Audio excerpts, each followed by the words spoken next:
എമ്മാനുവേൽ എമ്മാനുവേൽ നിന്നോട് കൂടെ വാഴുന്നു. മംഗളവാർത്തയുടെ ബസിലിക്ക, ദ ബസിലിക്ക ഓഫ് അനൺസിയേഷൻ, ഇസ്രായേലിലെ ഏറ്റവും വലിയ തീർത്ഥകേന്ദ്രം. 1969 വെഞ്ചരിച്ച മംഗളവാർത്തയുടെ ബസിലിക്ക 2 നിലകളാണ്. മിലാൻകാരനായ ജോവാന്നി മൂസിയോ സ്വർഗത്തിൽ നട്ട ഒരു ലില്ലി പുഷ്പമായിട്ടാണ് ഇതിനെ ചിത്രീകരിക്കുക. വിശുദ്ധ ജെറോം നസ്രത്തിനെ കുറിച്ച് പറയുക ഗലീലിയുടെ സുന്ദര പുഷ്പം എന്നാണ്. അതിൽ മാതാവിന്റെ പരിശുദ്ധിയെ സൂചിപ്പിക്കുന്ന ലില്ലി പുഷ്പമാക്കി അതിനെ അവതരിപ്പിച്ചത് മുത്സിയോ ആണ്.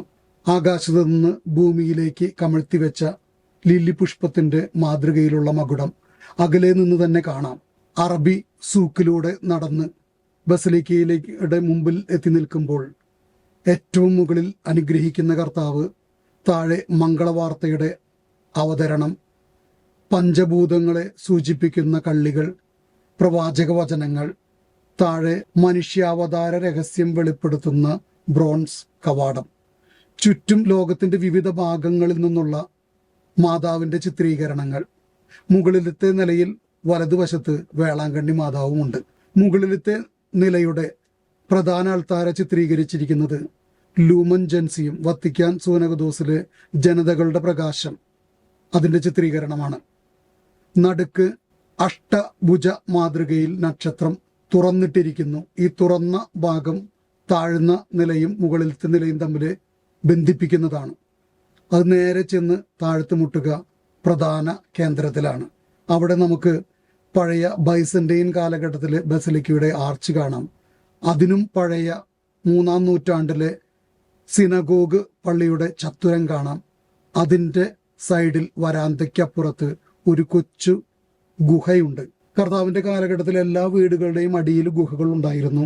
സാധന സാമഗ്രികൾ സൂക്ഷിച്ചിരുന്ന സ്ഥലം, മാഗസീൻ. നസറത്തിലെ പരിശുദ്ധ അമ്മയുടെ ഭവനം നിന്നിരുന്നത് അതിനു മുകളിലാണ്, ലൊറേത്തയിലേക്ക് കൊണ്ടുപോയ ഭവനം. അതിന് താഴെയുള്ള ഗുഹ, ആ ഗുഹയുടെ നടുക്ക് അൾത്താരയുടെ താഴെ എഴുതി വച്ചിരിക്കുന്നു ഹിക് വെർബും കാരോ ഫാക്തുമെസ്റ്റ്. ഇവിടെ വചനം മാംസമായി നമ്മുടെ ഇടയിൽ വസിച്ചു. അതിന്റെ സൈഡിലുള്ള തൂണ് മാലാഖ നിന്നിരുന്ന സ്ഥലമായിട്ടാണ് ചിത്രീകരിക്കുക. ആ ബസലിക്ക കുരിശുദ്ധക്കാരുടെ ബസലിക്കയുടെ അതേ അസ്ഥിത്തറയിൽ തന്നെയാണ് കെട്ടിപ്പൊക്കിയിരിക്കുന്നത്. കുരിശുദ്ധ കാലഘട്ടത്തില് ഗലീലിയുടെ രാജകുമാരനായി വാഴിക്കപ്പെട്ട തൻക്രേതി നസറത്താണ് തലസ്ഥാനമായിട്ട് എടുക്കുക.